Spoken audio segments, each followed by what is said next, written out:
என்ன அம்மா, ஆ உன்கிட்ட மட்டும்தான் அந்த வேலை செய்யற இது இருக்கு, பவர் இருக்கு. இருக்கு. அதனால என்ன பண்ற, ஆ எங்க வேலைக்கு ஒரு 2 பேர் ஹவுஸ் கீப்பிங் ஏத்து கொடுமா. ஹவுஸ் கீப்பிங்கன்னா என்ன தெரியும்? ஹவுஸ் கீப்பிங்னா ஆ அதான் இந்த பெருக்கிறது, ஆ கண்ணாடி துடைக்கிறது, ஆ அப்புறம் க்ளீன் ஒட்டர் அடிக்கிறது, ஆ அப்புறம் டாய்லெட்லாம் கழுவுறது. ஆ அதான் ஹவுஸ் கீப்பிங். அதுதான் ஹவுஸ் கீப்பிங்க. இங்கே எங்கானதே 2 பேரும் பார்க்கணும். 2 பேர் இருந்தால் போகிறோம்ல.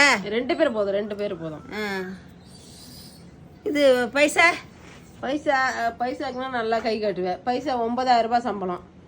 அடியே ஒரு 1000 ரூபாய் போட்டு கொடுக்க சொல்லிடியே. ஒரு 10,000 ரூபாய் 1000 ரூபாய் பஸ் போனால் கூட 9,000 ரூபாய் கைக்கு வரும். 10,000 ரூபாய் சம்பளம் கேக்குதா? 4 பேர் வேலை